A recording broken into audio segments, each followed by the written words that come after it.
네, 오늘은 구아달카날 해전의 중후반부 이야기 저희가 해보겠습니다. 지난번 에피소드에서 일본 해군의 컨고급 전함을 주인공으로 해서 여러 이야기 나눠 보았고요. 또 구아달카날 해전의 전반전을 다뤘었습니다. 그래서 오늘은 쉽게 말씀드리면 구아달카날 해전의 후반전 이야기가 될 거예요.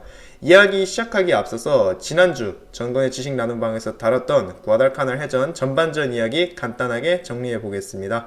만약 구아달카날 해전 에피소드 2탄 이번 편을 먼저 청취하는 분이 계셔도 이해하는데 무리가 없게끔 빠르고 쉽게 정리해 보겠습니다. 자, 구아달카날 섬에 무려 1만 명의 병력을 상륙시켜서 미군을 공격하려는 일본군의 과감한 작전이 계획됩니다. 그래서 1만 명의 병사들을 싣고 있는 수송선단이 구아달카날로 가게 되어요. 당연히 이 수송 작전을 위해서 핸들슨 비행장에 함포 사격을 가하고 미 해군을 견제하기 위한 일본 해군 함선들이 투입이 되고요. 이를 위해서 저의 이야기 주인공이라 할 수 있는 전함 히에이와 키리시마 두 척이 투입됩니다. 일본 해군이 아끼고 아끼던 전함을 드디어 본격 투입한 것이죠. 그래서 히에이, 키리시마 이 두 척을 포함해서 총 14척으로 구성된 일본 함대가 11월 13일 금요일 새벽에 구아달카날 앞바다에 나타납니다. 그래서 일본 함대를 막기 위해서 미 해군은 구아달카날 주변에 있던 크고 작은 모든 함정을 긁어 모아서 전투에 나서게 되고요. 그래서 일본 함대 전함이 두 척이나 있었던 반면 미 함대는 전함도 없었고 화력면에서 크게 열세였습니다. 그러나 한밤중에 이어서 일어난 치열한 난투극에서 미 함대는 큰 피해를 입지만 일본 함대를 막아내는 데는 성공해요.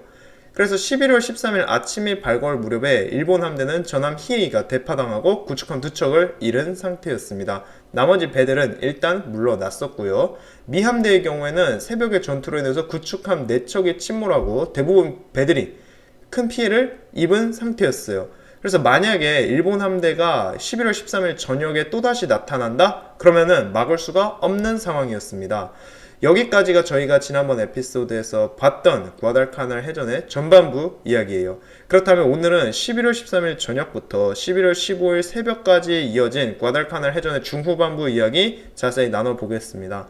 너무 전투 경과에만 치중하지 않고요. 전투에 등장했던 배들에 관한 여러 이야기, 또 주인공들에 대한 다양한 일화도 최대한 풀어가면서 여러 사건들 저희가 다뤄보겠습니다.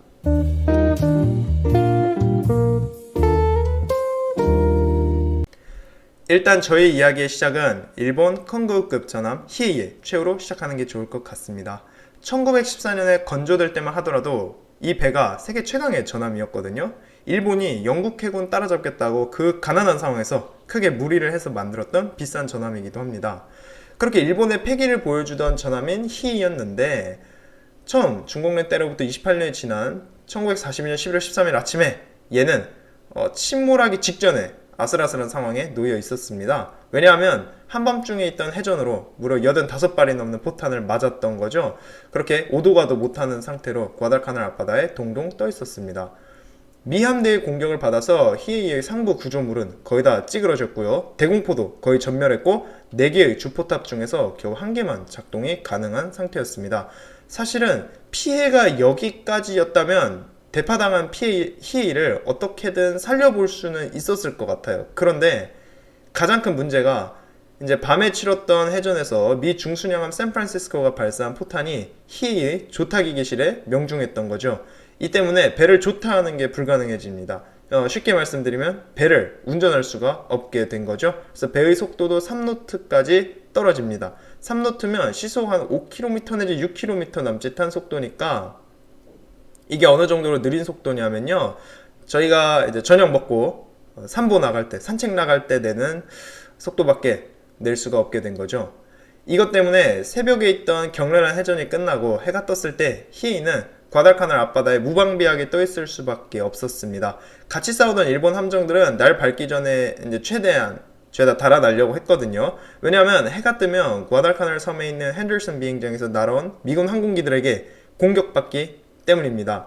그래서 다 달아나는 건데 히에이만 동동 떠서 오도가도 못하고 있게 된 것이죠. 그리고 날이 밝자마자 이 거대한 전함을 잡기 위해서 미군이 총출동합니다. 당시 미군은 과달카날 전역을 돕기 위해 총 3곳에서 항공부대를 출격시킬 수 있었어요. 일단은 과달카날 섬에 있는 핸들슨 비행장이 있겠죠. 그리고 과달카날에서 900km 떨어진 곳에 있는 에스페리투 산토 섬에 있는 비행장도 쓸 수 있었습니다. 마지막으로 미 항공모함 엔터프라이즈의 항공기도 이용을 할 수 있었어요. 엔터프라이즈의 경우에는 직전에 있던 일본 항공모함들을 해전해서 이번 치료를 다 치유하지 못했지만 어떻게든 일본군을 막기 위해서 이번 전투에 투입이 됩니다. 그렇게 총 3곳에서 날아오는 항공기들이 모조리 히에이를 집중 공격하러 올 수 있었던 거죠. 자, 그러면 그날 아침부터 있던 사건들을 좀 보겠습니다. 우선 미 항공모함 엔터프라이즈가 있겠죠. 당시 미 해군은 엔터프라이즈를 투입하는 걸 굉장히 고민했었습니다. 왜냐하면 일단 남태평양에서 미 해군에게 남아있던 유일한 항공모함이었거든요. 엔터프라이즈를 잃으면 너무 손실이 컸습니다. 게다가 정찰보고를 통해서 일본 해군이 항공모함 2척을 투입했다는 얘기까지 접했거든요.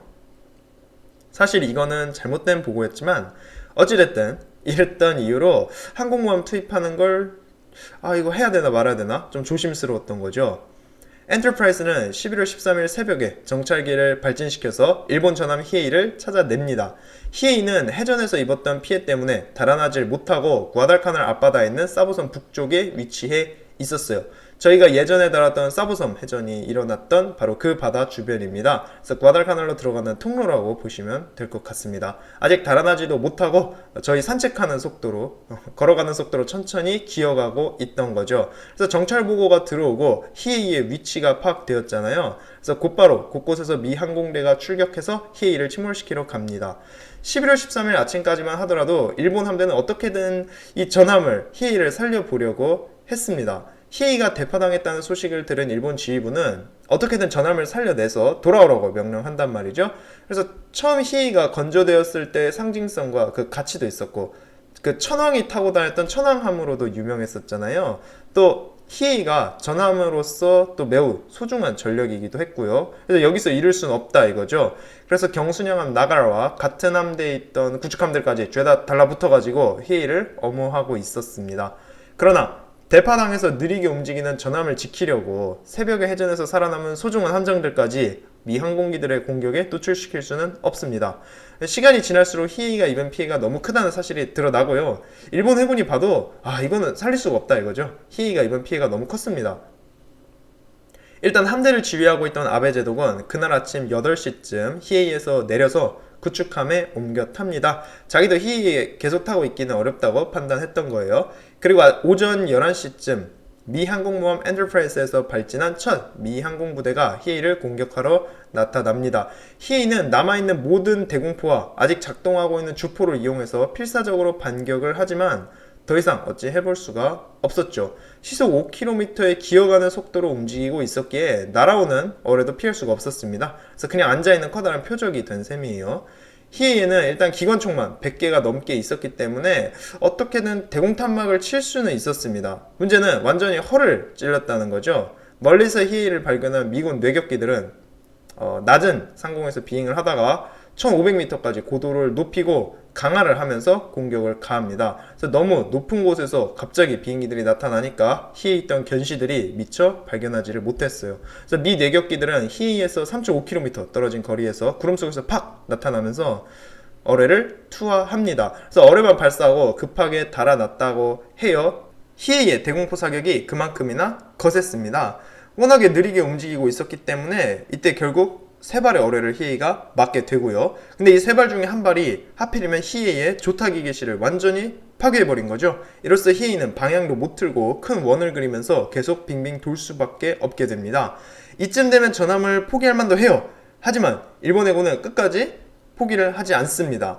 그에 이어서 이번은 에스페리투 산토 섬에서 날아온 비행기들이 히에이를 잡으러 나타납니다. 그래서 처음에 어뢰 공격을 받고서 히에이에 타고 있던 사수들은 잔뜩 긴장하고 있었거든요. 그래서 이어서 왔던 미 폭격기들은 어마어마한 대공포화 때문에 배 가까이 접근해서 공격하기도 힘들었다고 합니다. 그래서 이 폭격기들이 높은 고도에서 총 65개의 폭탄을 투하해요. 그래서 명중률이 좀 낮기는 했지만 이 중에서 한 개가 히에이에 명중하면서 큰 폭발을 일으킵니다. 그러나 히에이는 아직도 견고했어요. 전날 그 많은 포탄을 맞고 어뢰 3발에 폭탄 1발을 맞았지만 배는 아직도 떠 있었습니다. 그때 히에이는 사보섬 북쪽으로 18km 지점에 있었고 북쪽을 향해 필사적으로 달아나고 있었어요. 다만 속도가 너무 느려서 그냥 바다에 가만히 떠 있는 거나 마찬가지였습니다. 그리고 히에이가 이대로 집으로 돌아가게 놔둘 미 항공대가 아닙니다. 그래서 오후 2시 반에 22대의 뇌격기, 폭격기, 또 전투기 등으로 구성된 항공부대가 핸들슨 비행장에서 출격해서 히에이를 잡으러 나타납니다. 여기서 히에이는 3발의 어뢰를 또 맞아요. 이 중 2발은 불발이었지만 한 발이 터지면서 히에이에게 큰 피해를 주게 됩니다. 근데 이랬는데도 히에이가 침몰하질 않아요. 그 2차 세계대전 당시에 일본 해군이 큰 실수를 많이 했고 특히나 전함에 지나치게 집착하면서 여러 패착을 낳았다는 게 분명합니다. 그래서 나중에 태평양 전쟁에서 결국 지잖아요. 그런데 이거랑 별개로 일본이 전함을 잘 만들었다는 거는 모두가 인정을 합니다. 특히나 그 튼튼한 방어력과 내구력 하나는 정말 세계 탑급이었거든요. 2차 세계대전 당시 격렬한 해전이나 공습에 휘말렸던 일본 전함들을 보시면 정말 대담한 맷집을 보여주거든요. 치명타를 맞은 몇몇 전함을 제외하면 정말 끈질긴 목숨을 보여줍니다. 당시 일본 해군이 가지고 있던 가장 낡은 전함인 히에이조차 새벽에 있던 해전에서 85발의 포탄을 맞고 이어지는 공습에서 어뢰를 4발이나 맞고 폭탄도 얻어맞았는데 침몰하지 않고 바다에서 버티고 있잖아요. 제 생각에는 히에이가 하루 종일 그날 이어진 공격을 모두 버텨내고 다음날에 이어질 공격까지 다 버텨낼 수 있었을 것 같거든요. 그러나 히에이를 살려서 데려가는 게 불가능해졌고 이대로 계속 공격만 받을 것이 확실해지니까 결국에 일본 해군은 히에이를 버리기로 결정합니다. 그래서 11월 13일 오후 6시에서 이제 저녁 무렵이 되어서 함대를 지휘하는 아베 제독은 히에이를 포기하라는 명령을 내립니다. 이렇게 생존자들은 구축함 3척에 옮겨 타고요. 과달카날에서 빠져나오게 되어요. 그 뒤에 구축함들이 어뢰를 발사해서 히에이를 자침시킵니다. 11월 13일 새벽에 있던 해전과 오전 오후 내내 이어진 미 항공부대의 공격으로 히에이에서는 188명이 전사했습니다. 전사자 숫자만 놓고 보면 히에이가 입은 피해가 크지 않다고 할 수도 있어요. 어쨌든 1300명이 넘는 승조원 대다수는 살아남은 거니까요. 히에이가 침몰한 11월 13일이면은 같은 날에 저 멀리 소련에서는 그 유명한 스탈린그라드 전투가 벌어지고 있었잖아요. 전사자 숫자만 놓고 보면 스탈린그라드 전투에 비해서 히에이의 전사자 큰 비중이 없어 보입니다. 그러나 이게 중요한 게 히에이는 일본이 전쟁 역사상 전투로 이뤘던 첫 번째 전함입니다. 그래서 그 상징적인 의미가 커요. 러일 전쟁 스시마에 전 치를 때도 일본은 단 한 척의 전함도 잃지 않았거든요. 그랬던 일본이 처음으로 전함을 잃게 된 거죠. 이미 해전의 주인공이 전함이 아니라 항공모함이라는 것을 증명하듯이 일본 해군이 잃었던 첫 전함은 미 해군 전함의 공격으로 침몰한 게 아니라 항공모함 엔터프라이즈의 함재기 공격을 받고 결국 침몰하게 됩니다. 물론 2차 세계대전 기간에 전함 히에이뿐만 아니라 가장 커다란 야마토나 무사시 같은 전함들까지도 같은 운명을 맞이하게 됩니다. 그래서 히에이는 그저 시작이었어요. 이제 주인공은 전함이 아니다, 항공모함이다, 이런 것이죠. 한편 일본 함대를 지휘하던 아베 제독이 있습니다. 아베는 새벽에 전투에서 다쳤고 그 부하들도 죄다 전사했단 말이에요. 그래서 결국 철수를 했습니다. 그래서 자기 함대보다 약했던 미 함대를 상대로 결국 철수하면서 일본 해군의 작전이 완전히 틀어지게 되었어요. 1만 명의 병사를 싣고 가던 일본 수송선단은 새벽에 회항을 해야 했습니다. 핸들슨 비행장에 함포 공격을 하지도 못하게 되었고요. 게다가 전함 히에이까지 잃었습니다.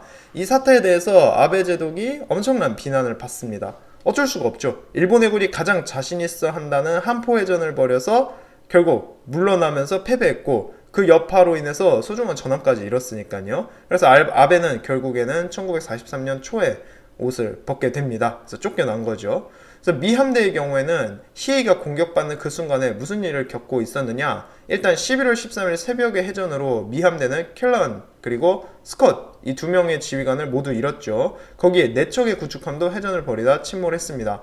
그 외에 큰 피해를 입었던 배들도 결국 침몰해요. 경순항 아틀란타의 경우 배에서 일어났던 화재와 침수로 인한 피해로 인해서 배를 살릴 수 없다는 것이 확실해집니다. 결국 저녁 무렵에 승무원들은 배를 버리고 아틀란타를 자침시켜요. 그 외에 살아남은 몇 척의 배들은 해전을 치른 뒤에 뉴칼레도니아로 항해합니다. 어서 가서 항해를 복구하고 수리를 해야겠지요. 그런데 가던 길에 일본 잠수함의 어뢰 공격으로 경순양함 주니오가 침몰합니다.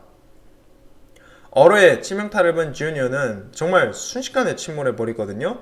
그래서 700여 명의 승조원 중에서 100명 정도만 급하게 배에서 탈출하는데 성공합니다. 그 극한의 상황에서 살아서 탈출한 것만으로도 정말 행운이죠. 그러나 이 100명의 생존자들은 무려 8일 동안 구조되지를 못하고 망망대해에서 떠다니게 됩니다. 이 기간 동안 생존자들도 모두 굶주림과 갈증으로 사망하게 되어요. 그리고 경순양함 주니어에선 겨우 17명만 생존하면서 대부분의 승조원이 바닷속으로 사라지게 됩니다. 왜 이렇게 많은 사람이 죽었고 구조까지 오랜 기간이 걸렸는지 간단하게 보겠습니다.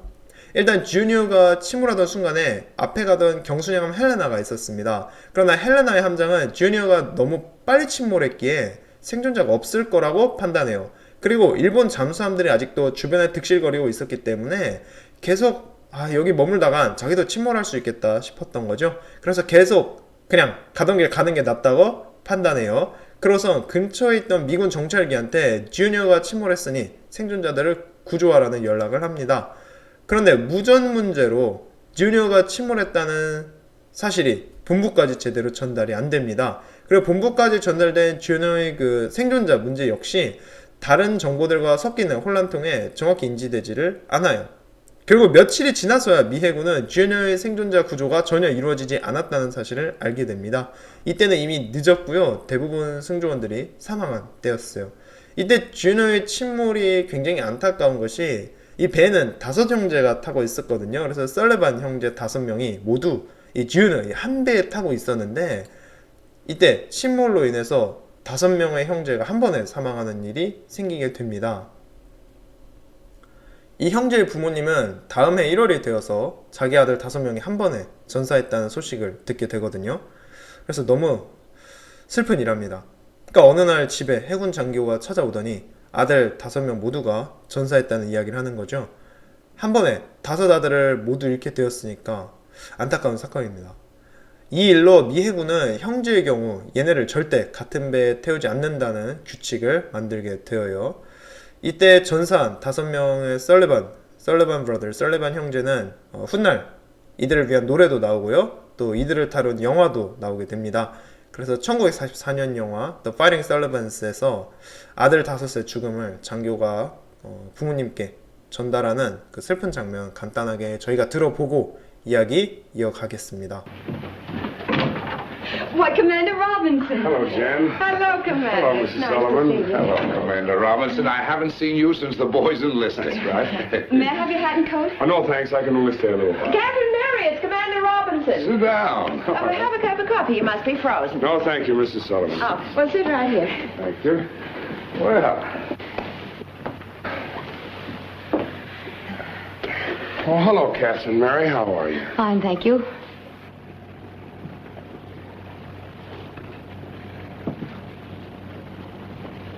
Mr. and Mrs. Sullivan, I'm afraid I'm bringing you very bad news.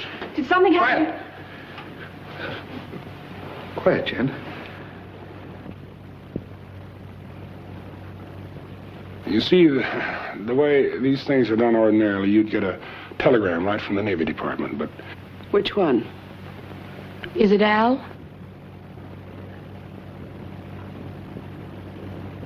all 5. All 5.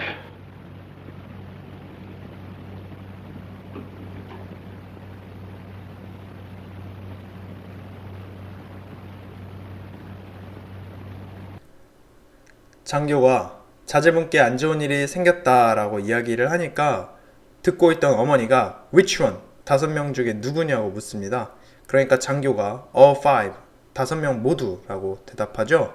그 뒤에 이어지는 그 무거운 침묵, 굉장히 슬픈 장면입니다. 그래서 백문 불여일견이라고 이 장면 유튜브 검색하셔서 한번 보시면 좋을 것 같아요.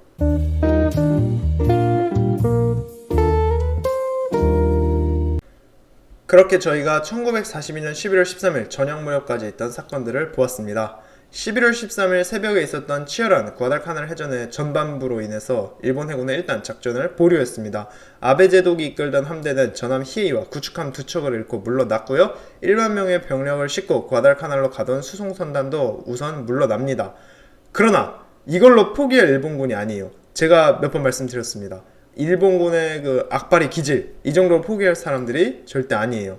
그래서 일본군은 수송작전을 계속 진행하기로 합니다. 전함 한 척이랑 구축함 2대 잃었다고 이 작전을 모두 give up, 포기할 수 없잖아요. 일단 1만 명의 병사를 싣고 가던 수송선단 있죠. 수송선단의 경우 새벽에 있던 해전에서 일본 함대가 물러났다는 얘기를 듣고서 다시 돌아오고 있었단 말이에요. 이 수송선단에게 다시 과달카나를 향해 출발하라는 명령이 떨어집니다.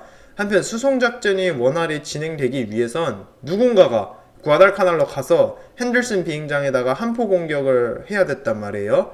그런데 원래 이 임무를 맡기로 했던 전함 히이는 침몰했고 히이와 함께 있던 자매함 키르시마는 물러났었습니다.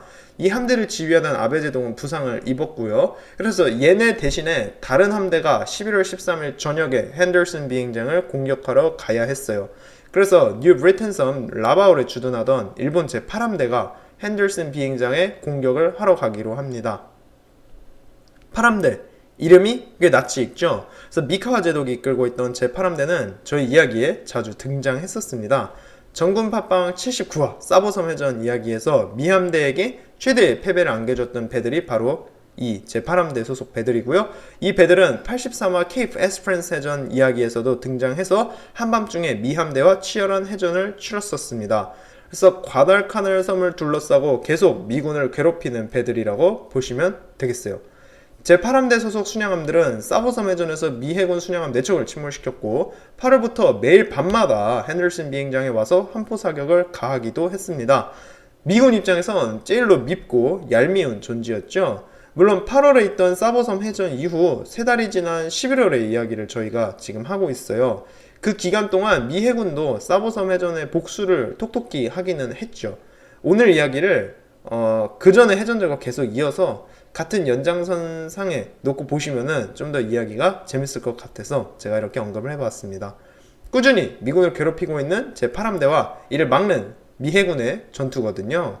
그래서 11월 13일 미카와 제독이 이끌고 있는 제8함대는 과달카날에서 500km 떨어진 숄트랜드 섬에 있었습니다. 그래서 얘네한테 그날 밤에 핸들슨 비행장에 가서 한포 공격을 하고 수송선단의 그 상륙을 도우라는 명령이 떨어져요.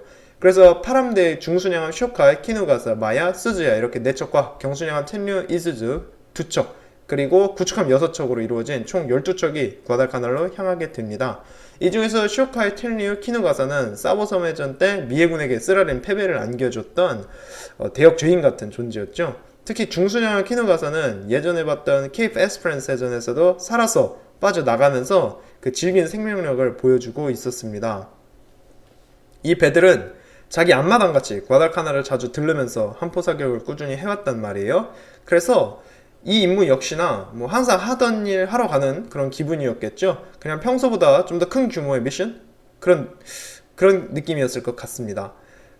그렇게 미카와 제독이 이끄는 제8함대 배들은 과달카날로 향하게 돼요. 11월 13일 금요일 밤이 되어서 이 배들은 과달카날 앞바다까지 도착하거든요. 일단 그날 새벽의 해전에서 미 함대가 큰 피해를 입고 죄다 물러났기에 8함대 소속 배들은 아무런 견제도 받지 않고 도착할 수 있었습니다. 그러나 직전에 있었던 해전에 대해서 미카와 제독이 들은 게 있었단 말이에요. 아니 미 함대 얘네들이 일본 함대한테 전함이 2척이나 있어도 결상전을 하러 달려들었다는 것 아니겠어요? 그래서 만일에 도전해올 미 함대를 견제하기 위해서 중순양함 몇 척은 과달카날 주변 바다를 지키기로 합니다. 그래서 미카와 제독은 중순양함 스즈야 그리고 마야 2척과 구축함만을 이용해서 핸들슨 비행장에 한포 공격을 하기로 해요. 그래서 가져간 배를 다 쓴 게 아닙니다. 이제 날짜가 바뀐 11월 14일 새벽 2시 20분부터 약 3시 40분까지 미군 시점 시각이거든요. 이 배들은 핸들슨 비행장에 포탄을 마구 쏟아붓습니다. 그래서 약 1000여 발을 발사했다고 해요. 그러나 당초에 한포 사격을 가하기로 했던 전함 히에이, 키르시마 2척이 아니라 이 2척에 비하면은 상당히 작은 꼬마 배들이 몰려와서 포격을 하는 거잖아요. 그래서 그날 밤의 공격으로 8함대는 핸들슨 비행장에 큰 피해를 주지 못합니다. 만약에 작전에 나선 8함대 배들이 모조리 한포 공격에 투입되었다면 핸들슨 비행장에 좀 더 큰 피해를 줬을지도 몰라요. 그러나 조심성 많았던 미카와 제독이 갖고 있던 함대를 둘로 나눠서 한쪽은 미 함대 견제, 다른 한쪽은 핸들슨 비행장 폭격을 하기로 결정하면서 그다음 큰 피해를 줄 수 없었던 겁니다. 미카와의 걱정은 결국 기후였거든요.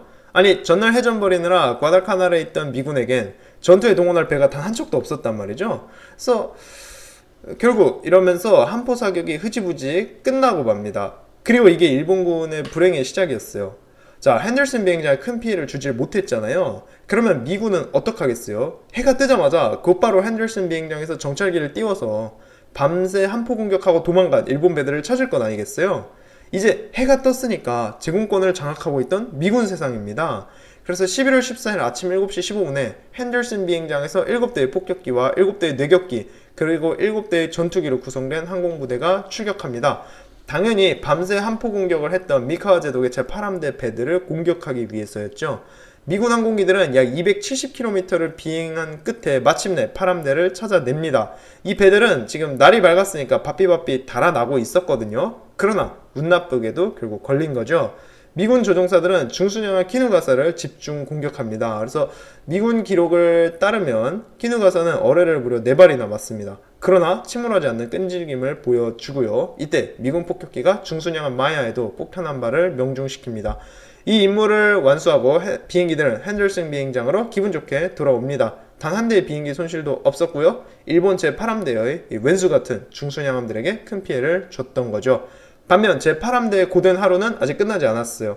핸더슨 비행장에서 왔던 비행기들이 돌아가고 얼마 지나지 않아서 9시 15분에 이번엔 항공모함 엔터프라이즈의 폭격기들이 8함대를 발견하고 이를 보고합니다. 이 시간 기록은 미군 측의 시각 기록이거든요. 그래서 일본 측 기록이랑은 약간 시간차가 나기는 합니다. 그러나 아침 일찍부터 발견이 된 거죠.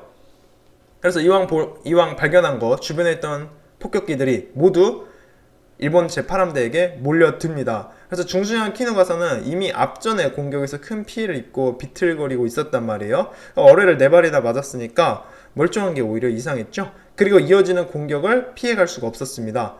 9시 36분에 225kg짜리 폭탄이 키누가사의 함교에 명중합니다. 이때 연료 탱크까지 화재가 번지면서 대폭발을 일으키는데 이 피해로 함장과 지휘부가 모두 전멸하게 됩니다. 그러나 아직도 키누가사는 침몰하지 않아요. 일본이 확실히 배를 좀 튼튼하게 만들긴 하는 것 같습니다. 그러나 계속해서 엔터프라이즈의 항공기들이 8함대를 공격해 오고요. 결국 몇 발의 지근탄과 명중탄을 더 맞은 키누가사는 오전 11시 22분에 침몰합니다. 키누가사가 침몰하면서 511명의 승조원이 전사하게 되고요. 이 승조원들은 5월에 있었던 사노에 해전, 8월에 있던 사보섬 해전, 10월에 있던 케이트 에스프란스 해전과 또 수많은 핸더슨 비행장 한포 사격 임무 등등 남서태평양 전역에서 계속해서 활동해오던 사람들이죠. 그러나 키누가사가 침몰하면서 이때 대부분 전사하게 됩니다. 이어진 공격에서 중순양한 마야 역시 피해를 입고 결국 일본까지 돌아와서 수리를 받아야 했어요. 이렇게 밤에 있었던 한포 사격에 대한 복수를 미군이 톡톡히 한 것이죠. 그래서 해 뜨면은 미군 세상, 밤이 되면 일본군 세상, 뭐 이렇게 과달카날을 둘러싼 바다가 작용하고 있었습니다. 미군의 정찰운이 매우 좋았던 거예요. 아침 일찍 제8함대의 배들을 찾아내고 큰 피해를 주지 않았습니까? 그전까지는 공격하고 도망가는 일본 함대를 이렇게 효과적으로 쫓아가서 피해를 준 적이 거의 없었거든요. 그러나 이날 미군에게는 또 다른 행운이 따라줍니다. 왜냐하면 아침 일찍부터 일본 수송선단도 발견되거든요. 1만 명의 병사들을 싣고 과달카날로 오고 있던 그 수송선단입니다. 미군 입장에선 정찰이 너무 잘 되는 거죠. 아침 일찍 발견되기는 했지만 모든 항공기들이 제8함대를 공격하러 나가 있었기 때문에 곧장 수송선단을 공격할 수는 없었습니다. 하지만 일찍 발견된 만큼 여유가 있었던 거죠. 제8함대 배들을 공격하고 돌아오던 비행기들이 엔터프라이즈 시각으로 오후 1시에 또 한 번 일본 수송선단을 발견하고 정확한 위치를 보고합니다. 이러면서 아침에 공격 나간 비행기들이 돌아와서 재무장하고 또다시 바로 공격에 나설 수가 있게 된 거죠. 이번엔 수송선단을 잡으러 가는 겁니다. 사실 이 수송선단이야말로 이번 과달카날 해전에서 가장 중요한 존재란 말이에요. 무려 1만여 명의 병력, 또 병력이 먹을 수 있는 식량과 물자를 가득 싣고 있는 수송선 11척, 이게 바로 작전의 핵심입니다. 이 수송선단에는 이미 구아달카날에 가있던 일본 병사들이 먹을 식량도 실려 있었단 말이에요.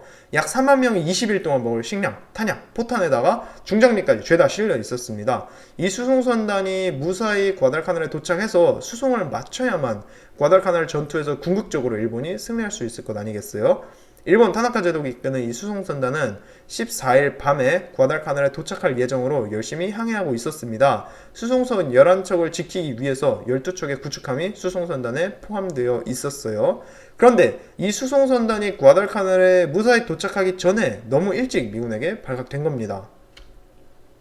오전 11시에 핸들슨 비행장에서 발진한 19대의 급강하 폭격기와 7대의 뇌격기가 일본 수송선단을 공격하러 나타납니다. 그렇게 구아달카날을 160km 앞둔 바다에서 수송선단이 대위기를 맞이하게 되어요.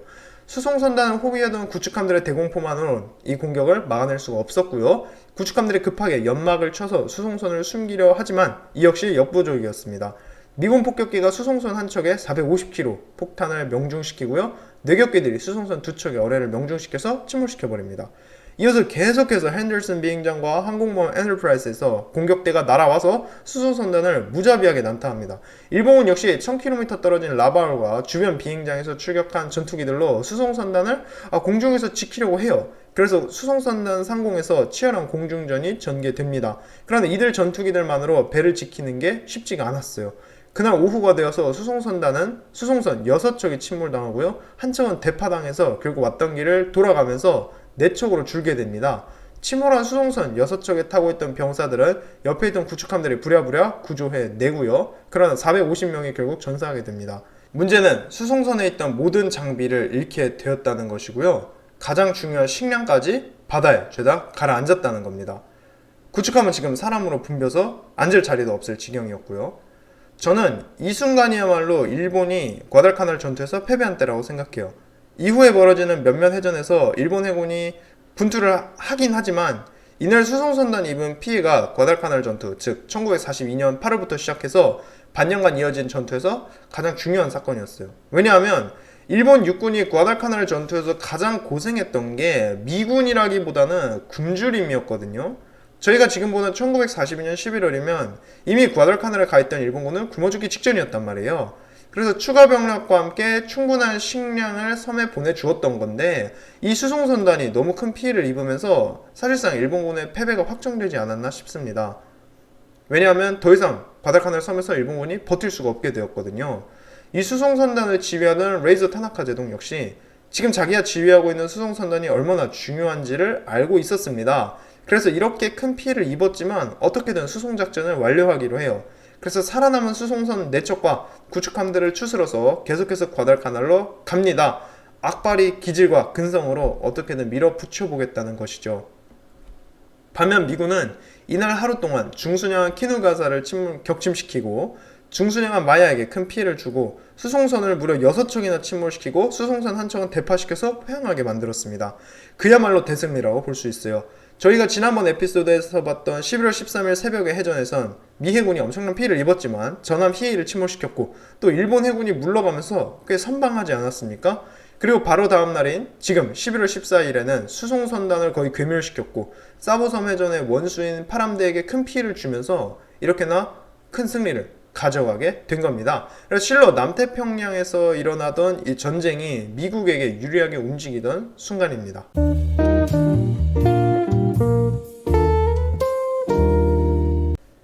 그러나 일본은 아직 포기하지 않습니다. 제가 말씀드리잖아요. 웬만해선 절대 포기를 하지 않아요. 지금 저희는 11월 10일 밤부터 11월 14일 오후까지의 사건들을 이야기를 해보았습니다. 하지만 아직 과달카날 해전은 끝나지 않았습니다. 일본 해군이 포기하기 전까지 이건 끝나지 않아요. 자, 맨 처음에 핸들슨 비행장을 포격을 하러 왔던 컨고급 전함 두 척으로 잠시 돌아가 보겠습니다. 컨고급 전함 히에이와 키리시마 두 척을 저희가 저번 에피소드에서 잠깐 소개를 했었죠. 그리고 11월 13일 금요일 새벽의 해전에서 결국 히에이는 침몰했습니다. 그러나 아직 히에이보다 1년 늦게 건조되었던 동생 배인 키리시마가 살아있습니다. 키리시마뿐만 아니라 11월 13일 금요일 새벽에 있던 그 전반전 해전에서 살아남은 배들이 있을 것 아니겠어요? 이제 얘네가 복수를 해야겠죠. 수송선단이 공격받고 있던 날에서 하루만 다시 돌아와서 상황을 보겠습니다. 11월 13일 점심 무렵에 일본 해군은 전함 키리시마를 중심으로 새로운 함대를 편성해서 또다시 핸들슨 비행장을 공격하러 가기로 합니다. 핸들슨 비행장 뿐만 아니라 만약 또다시 미국 중순양함들이 도전해 온다면 박살내주겠다 이러면서 단단히 벼르고 있었어요. 이를 위해서 컨도 노부타케 장군이 이끄는 다른 배들이 추가로 합류하게 됩니다. 컨도 제독에 대해서 간단히 보자면 이 사람은 사관학교 졸업 당시 수석으로 졸업을 했고요. 그 뒤에 엘리트 해군의 길을 밟았습니다. 졸업 직후 스시마 해전에서 도고 제독이 탔던 그 유명한 전함 미카사에서 복무를 했었고요. 이후에 전함 무스, 컨거우 등 여러 전함에서 복무를 하면서 승진을 합니다. 관료 출신의 엘리트 군인 코스를 쭉 밟아왔다고 하네요. 근데 군인답게 또 제법 뚝심 있는 사람이기도 합니다. 격렬한 해전이 벌어지는 상황에서도 스스로 기함에 앉아서 직접 지휘를 하는 인물이고요. 이런 사람이 2차 세계대전 당시에 트룩섬에 있던 제2함대의 총지휘를 맡고 있었습니다. 자, 앞으로 벌어질 과달카날 해전의 후반부를 컨도가 지휘를 하게 되거든요. 자, 컨도는 11월 13일 아침까지만 해도 트룩섬에 머물고 있었습니다. 트룩섬은 당시 남서태평양 최대의 일본 해군 기지였고요.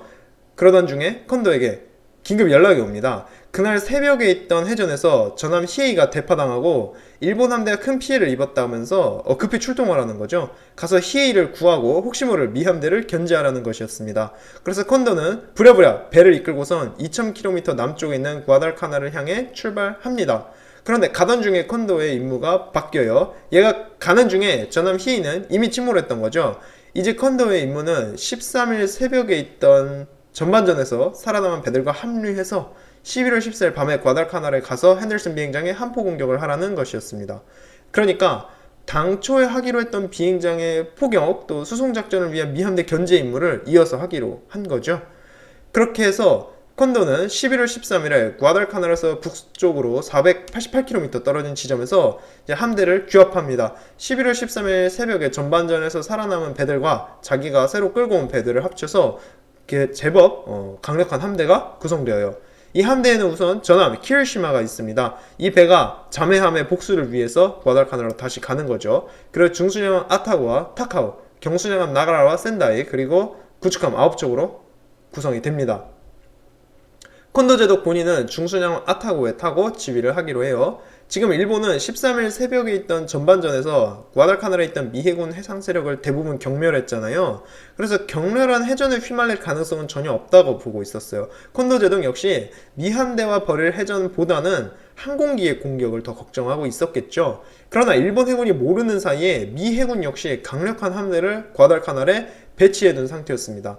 미 해군이 강력한 신형전함 사우스 다코타와 워싱턴 두 척을 과달카날로 보낸 거예요. 이 두 척은 원래 항공모함 엔터프라이스를 호위하고 있었는데요. 강력한 일본 수상함대가 과달카날로 오고 있다는 소식을 접하고선 이 두 척이 과달카날로 보내진 겁니다. 그렇게 윌스 A. 리 제독이 이끄는 전함 두 척과 구축함 네 척으로 이루어진 함대가 과달카날로 향하게 됩니다.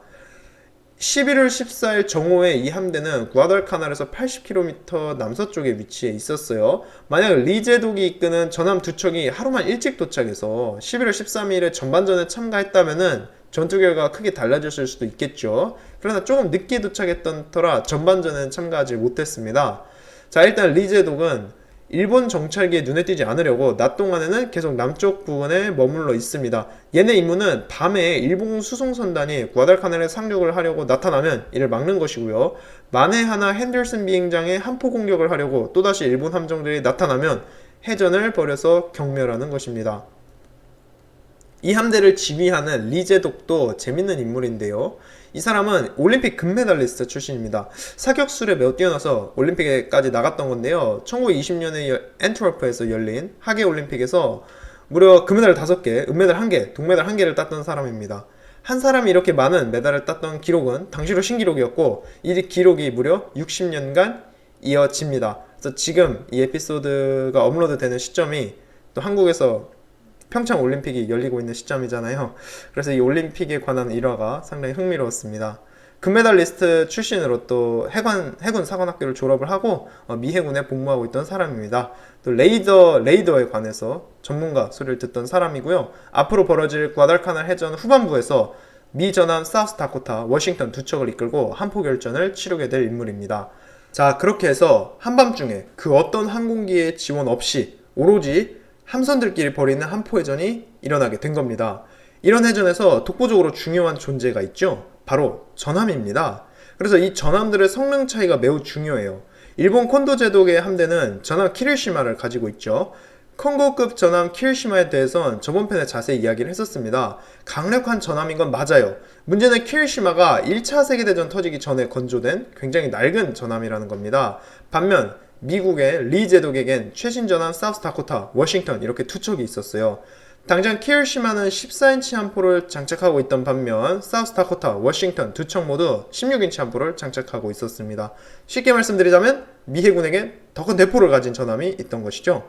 게다가 키리시마는 처음 만들 때 순양 전함으로 만들어졌단 말이에요. 속도는 매우 빠른데 장갑이 얇습니다. 다시 말해서 방어력이 약했어요.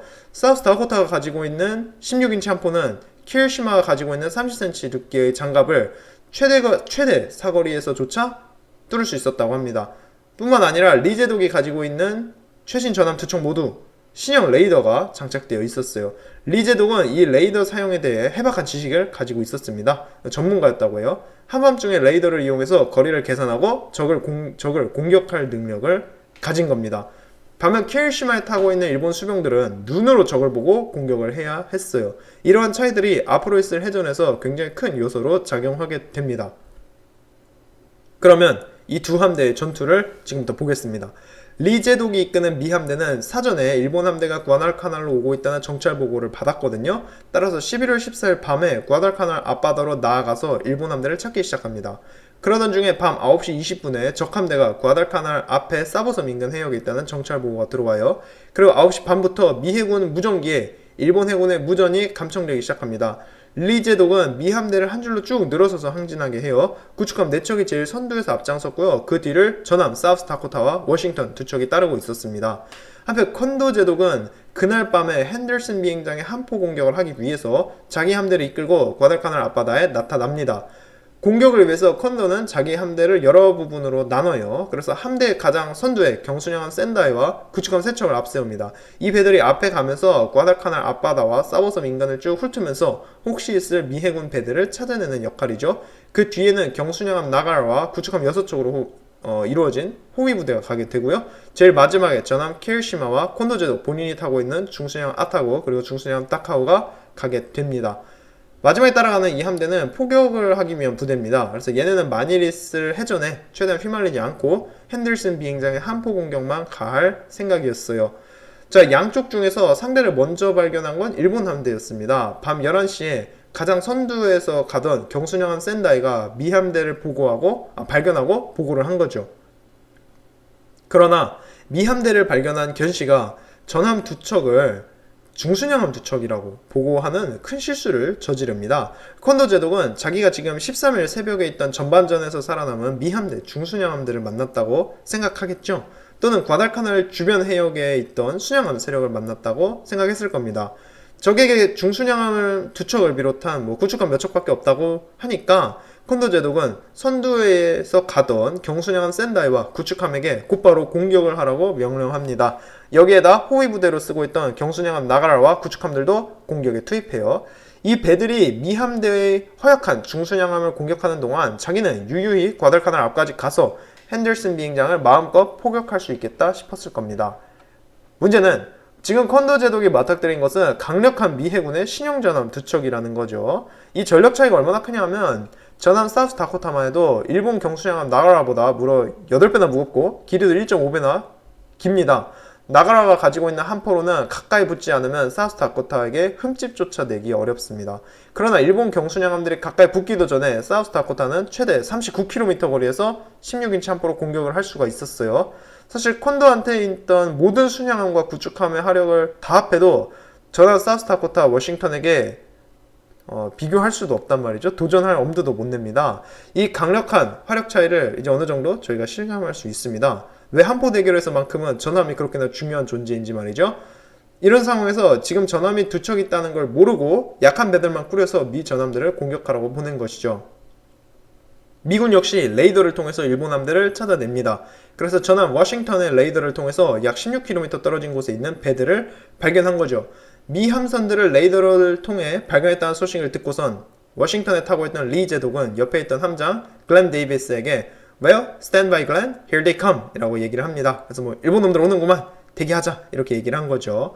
워싱턴에서 지금 발견한 레이더 보고를 분석하는 사이에 전함 사우스다코타에서 육안으로 일본 함정 세척을 확인했다는 보고를 보냅니다. 이 소식이 들어오자 사우스다코타, 워싱턴 모두 공격 준비를 하게 돼요. 승조원들은 강력한 16인치 함포에 포탄을 넣기 시작합니다. 16인치 함포에 이용되는 포탄 무게만 1.2톤이었으니까 그 위력을 짐작할 수 있습니다. 보통 이 거대한 포탄을 장착하는데 한 30초 정도 걸렸다고 해요. 그러나 워싱턴의 노련한 수병들은 단 15초 만에 장전을 할 수 있었다고 합니다. 뭐 그만큼 훈련이 잘 돼 있었고 실력이 뛰어났다고 해요. 미 해군이 발견한 함정은 경순양함 샌다이와 구축함 2척이었습니다. 11시 13분에 리 제독은 전함 사우스다코타에게 연락해서 Off and fire when ready 라고 준비되는 대로 공격하라고 말합니다. 그리고 11시 17분부터 전함 사우스다코타와 워싱턴 이 두 척이 공격을 시작해요. 그래서 깜깜한 한밤중에 전함 두 척 모두 레이더를 통해 조준하고 일본 함대에게 공격을 시작합니다. 워싱턴은 16km 거리에서 약 3분간 42발의 16인치 철갑탄을 발포했다고 해요. 사우스다코타 역시 비슷한 거리에서 공격을 시작합니다. 그러나 첫 공격은 명중하지 않아요. 경순양함 샌다이와 구축함 두 척은 깜짝 놀랍니다. 아니 이렇게나 먼 거리에서 무시무시한 크기의 포탄이 비오듯이 쏟아지잖아요. 이거는 절대 중순양함 두 척의 화력이 아닙니다. 전함급의 화력이에요. 그래서 살아남기 위해서 일본 배들은 황급히 방향을 전환해서 공격에서 빠져나갑니다. 그동안 미 함대의 가장 선두에서 앞장서고 있던 구축함 4척이 있습니다. 전함 사우스다코타와 워싱턴 두 척 모두 한밤중에 열심히 함포 사격을 하고 있었고요. 가장 앞에 가던 구축함들은 아직까지는 전투에 휘말리지 않고 있었습니다. 하지만 전함이 포격을 시작한 지 몇 분이 지나지 않아 구축함들도 전투에 휘말리게 되어요. 미 구축함 그웬이 선두에 있는 일본 경순양함 나가라를 발견하고 어뢰를 발사하지만 빗나가고요. 이어서 5인치 함포로 공격하지만 이 역시 나가라를 비껴갑니다. 반면 나가라와 함께 있던 일본 구축함 4척 역시 미 구축함들을 발견하고 응사를 해옵니다. 그렇게 치열한 해전이 전개되어요. 그러나 말씀드렸죠. 일본 해군이 밤에 벌어지는 야간 해전만큼은 전문가였다고요. 그간에 근접에서 벌어진 야간 해전에서 항상 놀라운 실력을 보여줬잖아요. 공격하면 다 비껴가는 미 구축함들과 달리 일본 함대의 사격 실력은 정확했습니다. 격전이 벌어지고 10분 만에 미 구축함 월케와 프레스턴이 침몰합니다. 구축함 벤함은 대파당에서 급히 후퇴하고요. 결국 이때 입은 피해로 다음날 침몰합니다. 구축함 그웬 역시 명중탄을 맞고 전투에서 낙오되고요. 일본 함대가 자기들이 자부하는 1대1 함포 대결에 오면은 아직 실력이 있다는 것을 보여준 사례라고 생각해요. 미 함대가 이런 피해를 입었던 반면 일본 구축함대 또는 경순양함들이 입었던 피해는 경미했습니다. 일단 단 한 척의 배도 잃지 않아요. 구축함들이 이렇게 치열한 해전을 벌이고 전멸하는 동안 뒤따라오던 전함 사우스다코타, 워싱턴 둘 다 최대한 도와주려곤 합니다. 가까이 있는 구축함들이 피해를 입고 있으니까 5인치 부포를 이용해서 최대한 사격을 해준 거죠. 이 공격으로 일본 구축함 아야나비에게 큰 피해를 줍니다. 그러나 별다른 그 외의 큰 역할은 하지 못해요. 미 해군 측 기록을 보면 해전이 벌어지고 있는 곳 옆에 있는 사보섬 해전에 일본 포대가 있는 줄 알고 섬을 포격을 했고요. 레이더로 거리를 측정해서 무차별 포격을 가해서 일본 함정을 침몰시켰다는 등 여러 혼란스러운 정황이 기록되어 있습니다. 중요한 건 피해를 입은 미 구축함들을 제대로 전함들이 돕질 못했다는 거죠. 그러나 미 구축함들이 선두에서 일본 구축함의 어뢰 공격들을 흡수하면서 전함들을 지켜내기는 합니다. 그리고 아직까지도 일본 함대를 지휘하는 컨도 제독이 미 해군에게 전함이 있다는 사실을 인지를 못하고 있었어요. 이 시각에 갑자기 전함 사우스다코타에 전기가 나가는 사태가 발생합니다. 앞전의 해전에서 일본 구축함이 발사한 포탄이 사우스다코타에 명중하는데요. 이 정도 포탄 한 발로는 이 큰 전함이 꿈쩍도 안 합니다. 근데 이 작은 흠집, 이걸 수리하는 과정에서 여러 문제가 생겨요. 그래서 전기회로 문제로 인해서 전함 사우스다코타 전체에 전기가 나가게 된 거죠.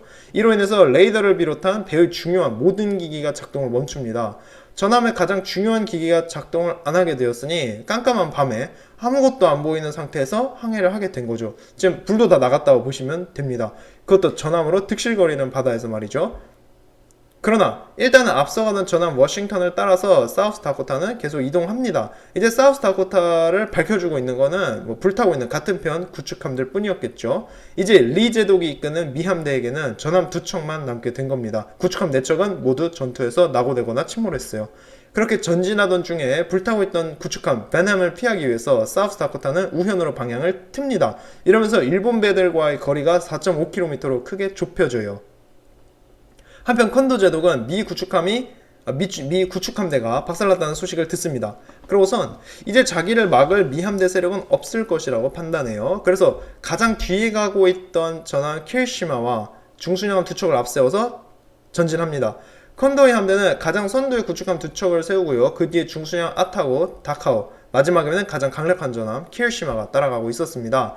이제 미 함대의 전함 2척과 일본 함대의 전함과 중순양 함들이 서로를 향해 접근하게 된 것이죠. 이 두 함대의 거리가 좁혀지면서 마침내 콘도 제독 본인도 만환경을 통해서 미 전함 사우스다코타를 보게 됩니다. 그런데도 이게 전함이라고 생각하지 않아요. 하지만 아직 살아남은 미군 함정이 발견되었으니까 일단 제거하기로 합니다. 아무리 세봤자 미군이 가지고 있는 배는 중순양함일 것 아니겠어요? 지금 콘도한테는 전함이 있잖아요. 그래서 절대로 질 수 없는 싸움이겠다 싶었던 거죠.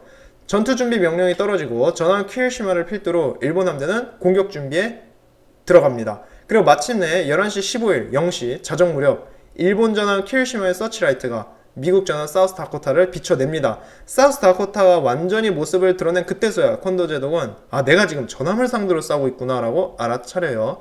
반면 사우스다코타는 계속해서 전기가 들어왔다 나갔다 하면서 정신을 못 차리고 있었습니다. 완전히 깜깜한 어둠 속에서 아무것도 못 보고 항해를 하고 있단 말이죠. 그런데 갑자기 어두운 바다를 환하게 서치라이트가 비추는 거잖아요. 이러면서 사우스다코타도 키리시마와 중순양함들을 발견하게 됩니다. 서치라이트가 켜지고 30초가 지났을 때 키리시마와 사우스다코타 모두 동시에 상대를 향해 모든 함포를 발사합니다. 마침내 일본 해군이 그렇게 꿈에 그리던 전함들의 함포 결전이 벌어지게 된 것이죠. 키리시마뿐만 아니라 같이 있던 중순양함 다카오, 아타고 그리고 모든 구축함들도 서치라이트를 사우스다코타한테 비추고 함포를 발사합니다. 사실상 덩치 큰 사우스다코타 혼자서 일본 함대의 모든 포격을 얻어맞은 셈이에요. 순식간에 사우스다코타는 26발의 포탄을 얻어맞습니다. 이 때문에 30명이 전사하고 60명이 부상을 당하게 되어요. 이 포격을 받으면서 전함의 상부 구조물이 크게 파괴되고 여타 배들과 연락도 두절됩니다. 갑판에는 불이 나게 되고요. 하지만 최신 전함 사우스다코타의 장갑이 워낙 튼튼했던 터라 배는 꿋꿋하게 이 공격을 모두 버텨냅니다. 당장 사령탑과 주포탑의 장갑만 해도 키리시마보다 2배나 두꺼웠단 말이에요. 그래서 이 정도 함포 공격은 내 몸으로 다 받아낼 수 있다 이랬던 거죠. 무엇보다 중요한 게 사우스다코타한테 큰 타격을 줄 수 있는 전함 키리시마의 함포에는 철갑탄이 아니라 핸들슨 비행장에 큰 피해를 주려고 장착해둔 삼식탄 프래그멘테이션 쉘이 들어있었단 말이에요. 포탄이 터지면서 불길을 내고 파편을 뿌리면서 큰 인명사상 피해를 줄지언정 적은 전함의 장갑을 뚫기는 어려운 포탄이었습니다. 물론 키리시마도 전투 중간에 철갑탄을 이용하지만 이런 이유 때문에 미 전함 사우스다코타는 일본 함대의 일제 공격을 모두 버텨내요. 하지만 입었던 피해가 너무 컸던 터라 일단 사우스다코타는 전투에서 후퇴하기로 합니다. 그래서 비오듯이 쏟아지는 포탄으로부터 벗어나려고 움직여요. 모든 일본 함대의 서치라이트가 사우스다코타에 집중되고 있었죠. 공격도 사우스다코타에 이루어지고 있었고요. 그랬던 터라 그 누구도 옆에서 몰래 다가오고 있는 미 전함 워싱턴의 존재를 눈치채지를 못합니다. 워싱턴에 타고 있던 리 제독은 굉장히 답답했어요. 일단 전함 사우스다코타가 전기회로 문제 때문에 연락이 안 되는 거예요. 지금 남아있는 미 함대의 전력이라곤 전함 2척이 전부인데 그중 한 척이 어디 있는지도 모르겠고 연락도 안 되니 오죽 답답했겠죠. 사우스다코타가 어디 있는지를 몰랐기 때문에 리 제독은 지금 레이더에 잡히고 있는 커다란 배가 같은 편 사우스다코타인지 아니면 일본 전함 키리시마인지 헷갈렸습니다. 그러나 전투가 시작되고 사우스다코타가 공격받는 걸 자기 눈으로 확인한 거죠. 그래서 사우스다코타를 지키기 위해서, 구하기 위해서 키리시마한테 곧바로 워싱턴이 달려갑니다. 일본 함정들은 사우스다코타 공격하느라 정신이 팔렸던 탓에 워싱턴이 8km 거리까지 가까이 접근하는 것을 눈치채지를 못했어요. 그리고 이 거리까지 접근한 미 전함 워싱턴은 가지고 있던 16인치 함포로 일제 사격을 가합니다. 당연히 키리시마를 겨냥하고 발사해요. 1.2톤이나 나가는 철갑탄들이 비오듯이 키리시마를 향해 날아옵니다. 첫 일제 사격은 빗나가지만 30초 뒤에 발사된 두 번째 사격 중 한 발이 키리시마에 명중하고요. 이어진 세 번째 일제 사격에서 워싱턴이 발사한 포탄 5발이 키리시마에 명중합니다. 말씀드렸듯이 키리시마는 낡은 전함이었고 태생이 순양 전함이었던 탓에 장갑이 얇았단 말이에요. 방어력이 약했던 키리시마의 장갑을 철갑탄이 뚫고 배 안에서 큰 폭발을 일으킵니다. 지근탄 역시 키리시마에게 큰 피해를 주고요. 워싱턴이 공격을 시작한 지 불과 2분 만에 키리시마는 불타고 있었어요. 갑자기 날아든 기습 공격 때문에 놀랐던 키리시마지만 이때부터 14인치 함포를 이용해서 반격을 가하긴 합니다. 하지만 대부분 포탄이 아슬아슬하게 워싱턴을 비껴가면서 명중하지는 못하고요. 키리시마, 워싱턴 둘 다 상대방에게 주포를 이용해서 포격을 퍼부으면서 가까이 붙고 있었거든요. 둘 사이의 거리가 좁혀지자 이제 배에 있던 가장 큰 대포인 주포뿐만 아니라 5인치 부포들까지 모두 총동원해서 양쪽이 전투를 벌일 수가 있게 됩니다. 그래서 역사상 마지막으로 미 전함과 일본 전함이 1대1 함대 결전을 펼치게 됩니다. 특히나 한 포만으로 이루어진 1대1 결전은 이게 마지막이에요, 역사상. 그러나 먼저 선제 공격을 받았던 키리시마가 많이 불리했습니다. 처음 맞았던 타격으로 일단 배가 아수라장이 되어 있었고요. 워싱턴이 가지고 있던 5인치 부포로 인해서 키리시마의 상부 구조물도 큰 타격을 받습니다. 포탄을 비우듯이 맞으면서 키리시마의 사상자가 급증하고요. 무엇보다 워싱턴의 공격으로 조타기 손상을 입습니다. 조타 물론 운전을 할 수가 없게 되어요. 거기에 배 위에서 발생한 화염으로 배는 항행 불능 상태가 됩니다. 워싱턴과 키리시마 이 두 척이 7분간 벌인 해전에서 승자는 결국 최신형 레이더를 장착하고 두꺼운 장갑을 갖고 있던 워싱턴이었어요. 키리시마는 20발의 16인치 포탄을 얻어맞고요. 셀 수 없이 많은 5인치 포탄을 맞으면서 불덩어리가 되어 있었습니다. 배의 승무원들은 필사적으로 소화 복구 작업에 들어가지만 배를 살리기에는 역부족이었어요. 일본 해군은 어떻게든 키리시마를 살려서 데려가 보려고 하거든요. 그러나 배가 입은 피해가 너무 커서 도저히 어떻게 구할 수가 없었습니다. 결국 그래서 배를 포기하기로 결정이 나요. 그래서 모든 승조원들이 만세를 3번 외치고 배에 있던 천황 초상화를 안전하게 다른 곳으로 옮기는 의식을 가집니다. 이게 그 배를 포기한다는 일종의 행사? 의식이었어요. 일본 해군의 의식. 그리고 키리시마에 타고 있던 1100명의 생존자들이 구축함 아사고모와 테루즈키 두 척에 옮겨 탑니다. 그렇게 키리시마는 11월 15일 새벽 3시 25분에 구아달카날 앞바다에 침몰하게 되어요. 총 200여 명의 승조원이 전사하게 됩니다. 한편 갑자기 어디서 나타난 미 전함 때문에 키리시마가 박살이 났잖아요. 이걸 보고서 컨더 제독은 깜짝 놀랍니다. 그러고선 급하게 남아있던 중순양함과 구축함을 끌어모아서 워싱턴을 공격하러 가요. 컨더 함대의 남은 배들이 11월 15일 0시 25분 무렵 어뢰 몇 발을 발사해 보지만 워싱턴에 명중하지는 못하고요. 핸들슨 비행장 폭격에 가장 필요한 존재였던 전함 키리시마가 침몰했고 게다가 미 함대가 강력한 전함을 가지고 있다는 게 확실해졌잖아요. 이렇게 되자 컨더 제독은 결국 그날 밤 작전을 중지하고 물러나기로 합니다. 이로써 과달카날 해전의 후반전은 미 해군이 완전히 승리하게 되어요.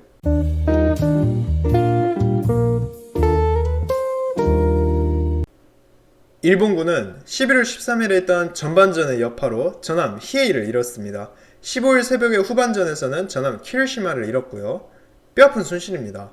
일본 해군이 가지고 있던 12척의 전함 중에서 2척을 잃게 되었으니까요. 특히 이 전함들의 가격을 생각하면 더욱 쓰라렸겠죠. 아마 잠이 안 왔을 겁니다. 물론 2척 모두 25년 넘게 썼으니까 이게 오래 썼다고 볼 수도 있지만 전함을 가장 소중한 전력으로 생각하던 일본 해군 입장에선 정말 큰 손실로 보였을 겁니다. 반면 미 해군은 전반전 후반전 통틀어서 경순양함 2척과 구축함 7척을 잃었습니다. 전함 사우스 다코타의 경우 큰 피해를 입어서 무려 100일 가까이 입원해서 수리를 받아야 했고요. 이외에도 많은 배들이 큰 피해를 입어서 당분간 작전에 투입될 수 없게 됩니다. 하지만 일본 해군의 작전을 저지해냈고 핸더슨 비행장을 지켜냈다는 점에서 누가 봐도 이건 미 해군의 승리입니다. 게다가 일본군의 비극은 아직 끝나지 않았어요. 지금 남아있는 수송선 4척과 구축함의 병사들을 잔뜩 싣고 과달카날로 가고 있는 수송선단이 있잖아요. 얘네들은 어떡할 거냐고요. 11월 15일 새벽에 전함 키리시마가 침몰하고 컨더 제독이 후퇴를 하면서 결국 핸더슨 비행장에는 함포 공격이 이루어지지 않았습니다. 아침이 되면 핸더슨 비행장에서 미군 폭격기들이 출격할 수 있는 상황이에요. 과달카날 앞바다에는 미 전함 워싱턴이 아직 돌아다니고 있고요. 이렇게 되니 수송선단을 지휘하던 타나카 제독은 어찌할지 크게 고민합니다. 그래도 어떻게든 물자와 병력은 상륙시켜야 할 것 아니겠어요? 오전 4시에 수송선 4척을 과달카날 해변가에 좌초시키라는 명령이 떨어집니다. 따라서 수송선 4척 모두 그냥 그대로 과달카날의 정속력으로 가서 해변에 좌초해요. 수송선을 호위하던 구축함들은 빠른 속도를 이용해서 전속력으로 철수하고요. 아침이 되면 미군 항공기들에게 공격받을 것 아니겠어요? 그래서 날 밝기 전에 빨리빨리 빠져나간 거죠. 그러던 동안 해안가에선 좌초한 수송선 4척에 있는 물자를 일본군이 바삐바삐 옮기고 있었습니다. 이 물자만큼은 어떻게든 지켜내야 했거든요. 그러나 아침 5시 55분부터 핸더슨 비행장에서 출격한 항공대가 해안가에 있는 수송선들을 공격하러 날아옵니다. 일본 수송선들이 좌초한 장소와 핸더슨 비행장까지의 거리가 불과 25km밖에 안 되었거든요. 그래서 비행기 입장에서 엎어지면 코 닿는 거리입니다. 그래서 이륙하자마자 곧바로 공격하러 올 수가 있었어요. 그야말로 폭탄 맞추기 연습하듯이 이 해안가에 있는 배들을 무자비하게 공격할 수 있었습니다. 그날 아침부터 오후까지 미 항공대는 집요하게 수송선들과 해안가에 있는 일본군에게 폭격을 가했고요. 바다에선 미 구축함이 좌초해 있던 수송선을 공격했습니다. 이러면서 수송선 4척 모두 완전히 파괴되고요. 배에 실려있던 물자는 일본군이 해변에서 내륙으로 옮기기도 전에 모조리 불에 타버립니다. 수송선에 타고 있던 3,000명 내지 4,000명의 병사들만 간신히 살아서 정글 속으로 달아날 수 있었어요. 이 병사들이 과달카날에 도착해서 일본 육군의 전력을 증강시켰느냐? 그렇지도 않습니다. 수송선단이 괴멸되면서 거의 99%에 가까운 식량을 잃었단 말이에요. 가뜩이나 과달카날에 있던 일본군도 쫄쫄 굶으면서 싸우고 있었잖아요. 근데 음식을 나눠 먹을 사람이 3,4,000명 더 늘어나게 된 꼴입니다. 먹을 건 부족한데 말이죠. 미군을 공격하는 데 쓸 중장비나 화기도 모두 수송선과 함께 사라졌기 때문에 섬에 있던 일본군의 상태는 절박했습니다. 전쟁에서 가장 중요하다고 할 수 있는 보급, 수송 과정, 이러한 수송 작전에서 결국에는 일본군이 실패했다고 볼 수 있겠어요. 물론 그동안 3달 가까이 밤마다 도쿄 익스프레스 야간 보급 작전을 잘 수행해내고는 있었습니다. 그러나 가장 중요한 큰 규모의 수송 작전이 과달카날 해전의 패배로 실패했잖아요. 이러면서 일본군에게 재앙이 내리게 된 것이죠. 11월에 있던 과달카날 해전 이후로 2번 다시 일본 해군은 대규모 작전을 벌여서 과달카날의 제해권을 두고 미군과 싸우려 하질 않습니다. 8월에 시작된 과달카날 전투 이후로 8월에 시작된 과달카날 전투 동안 일본 해군이 수차례에 걸쳐서 해전을 벌이면서 미 해군과 싸웠지만 이쯤 되면 포기한다는 거죠. 이후로 일본 해군은 밤에 몰래 구축함과 잠수함을 이용한 도쿄 익스프레스 수송 작전만 하게 되고요. 적극적인 대규모 작전은 하지 못하게 됩니다. 과달카날 전투에 있어서 이 과달카날 해전이 큰 전환점이 된 것이죠. 이 전투 이야기를 준비하면서 저는 일본 해군을 잘 이해를 못했어요. 당시 추룩섬에 있는 일본 해군 기지에는 오늘 이야기에 등장한 히, 키로시마 이 2척의 전함뿐만 아니라 얘네 자매함이었던 컨고 하루나도 있었거든요. 이 4척의 컨고급 전함은 일본 해군에서 제일 낡은 후진 전함들입니다. 얘네 말고 훨씬 좋은 나가토, 무츠, 그리고 역사상 가장 큰 전함이었던 야마토까지 추룩섬에 있었습니다. 그런데 이 전함들은 저희 이야기에 단 한 번도 제대로 등장한 적이 없어요. 일본 해군은 강력한 전함들을 아끼면서 제일로 꽂은 전함들만 작전에 썼던 겁니다. 전함이 뭐라고 그렇게 소중하게 아낀 건지 잘 모르겠어요. 정작 가장 중요한 전력이었던 항공모함은 몇 번이나 마구 활용하거든요. 미드웨이 해전, 동부 솔로몬 해전, 또 산타크루즈 해전 등에서 몇 번이나 가장 위험했던 임무에는 항공모함들이 정면에서 투입되었단 말이죠. 정작 전함이 빛을 발휘할 수 있었던 오늘 과달카날 해전 같은 또는 직전 에피소드인 케이프 에스프란스 해전 같은 경우 제일로 안 좋은 낡은 전함만 투입하면서 일본 해군이 소극적인 모습을 보여줍니다. 낡은 컨고급 전함 4척을 모두 투입한 것도 아니에요. 2척씩 조금씩 나눠서 쓴단 말이죠. 실로 답답합니다.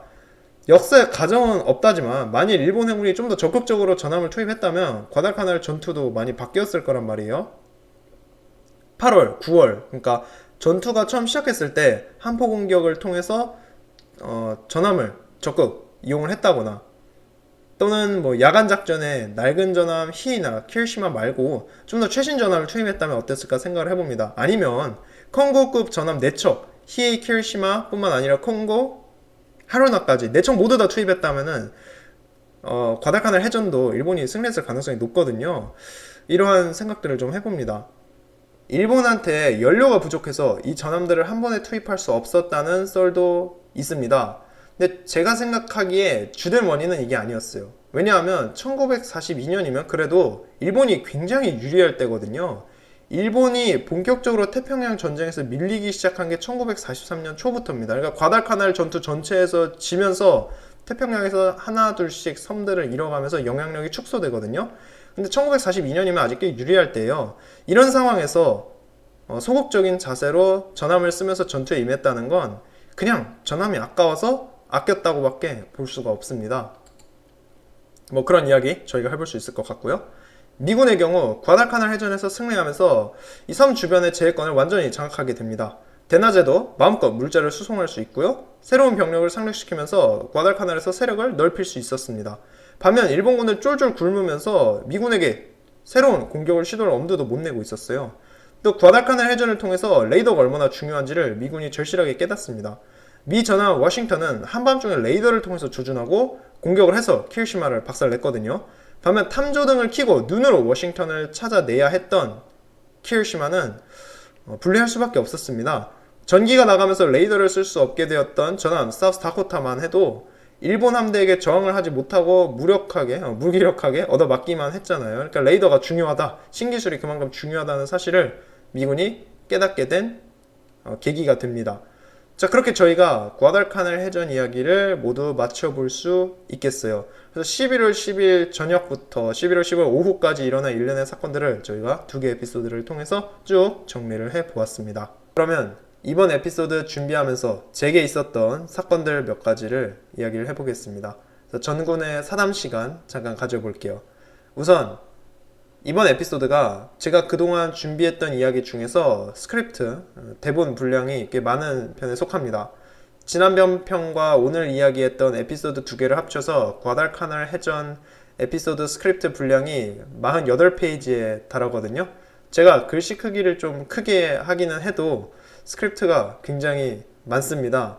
예전에는 이렇게 많지 않았는데 점점 스크립트 의존도가 좀 높아지고 있습니다. 팟캐스트 이야기를 준비하면서 어째 하다 보니까 스크립트가 점점 길어지네요. 근데 신기한 게 제가 스크립트 쓸 때는 정말 오래 걸리거든요. 왜 이렇게 길어? 이거 녹음하면 한 2시간 나올까? 이렇게 생각을 하는데요. 녹음하고서 들어보면 또 너무 적습니다. 제가 너무 말을 빨리 하나 싶기도 하고요. 아니면 스크립트를 너무 요약해서 말을 하나 싶기도 합니다. 그래서 나중에 스크립트 내용을 좀 정리하고 다듬어서 책을 내거나 블로그에 멋진 글을 쓰거나 하면은 좋을 것 같아요. 그래서 언제가 될지는 모르지만 이 스크립트 다시 쓸 일이 꼭 있으면 좋을 것 같습니다. 제가 오늘 이용한 자료들은 미 해군 기록, 과달카날 전투를 다루고 있는 서적들, 인터넷에 있는 전쟁사 관련 글들에서 인용을 했습니다. 미 해군 측의 기록은 정말 자세하고 고마운 자료거든요. 온라인에서 볼 수가 있습니다. 그런데 기록 시점이 미 해군의 당시 기록이기 때문에 오류가 많고 또 기록 시각이 미국 시간대라는 게 문제예요. 다른 다큐멘터리나 서적들에서는 일본 해군이 쓰고 있던 현지 시간대를 이용을 하고 있거든요. 근데 얘네들 혼자만 자기들 시간대를 쓰고 있어요. 그래서 자료를 볼 때 극히 복잡합니다. 매번 현지 시간으로 계산을 해가면서 여타 자료와 비교해야 하는 큰 어려움이 있었어요. 또한 영어로 된 전문 용어와 미 해군 암호들을 너무 당연한 듯이 쓰고 있기에 매번 참조 자료나 주석을 찾아야 하는 큰 고통이 있었습니다. 제가 케이프 에스프란스 해전과 동부 솔로몬 해전 이야기할 때 미 해군 자료를 거의 통으로 읽고 번역하다시피 해서 인용을 많이 했는데요. 오차가 너무 많아서 이번 에피소드 준비할 때는 조금만 참조했습니다. 그리고 얘네는 너무 자세하게 설명을 하고 있어서 이야기가 복잡해지기에 좀 줄였습니다. 제가 분량을. 그 외에는 온라인에서 구할 수 있는 외국 책들이 좀 많은 도움을 주었고요.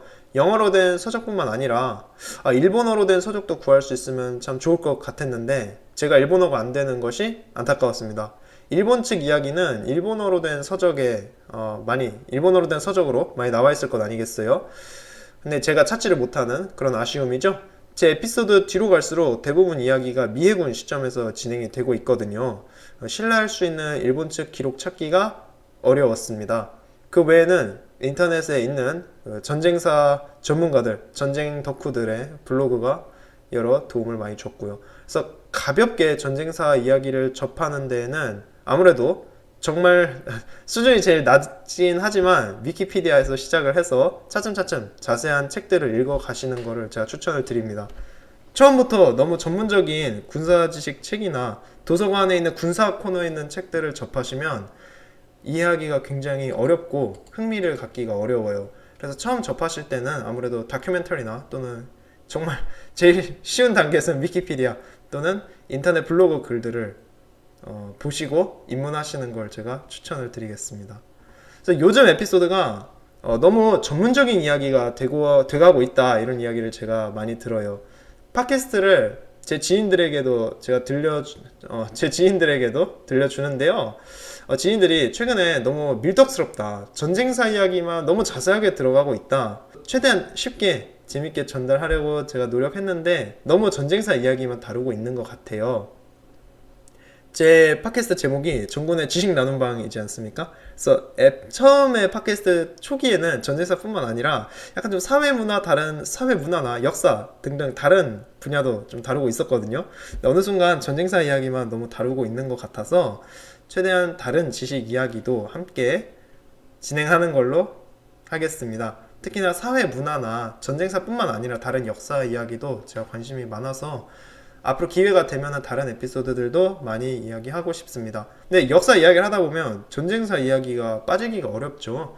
사실 근현대사 역사 자체가 전쟁사라고 할 수 있을 정도로 전쟁이 끊이질 않았거든요.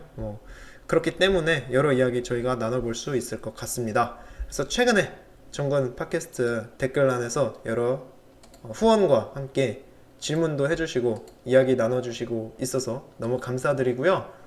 제가 매번 이렇게 댓글란 들어가서 보면서 기쁨을 많이 느끼고 있습니다. 그러면 오늘 에피소드는 여기까지 진행하겠고요. 다음 에피소드에서 또 여러분들 찾아뵐 수 있으면 좋겠습니다. 그럼 감사합니다. 다음에 또 뵙겠습니다.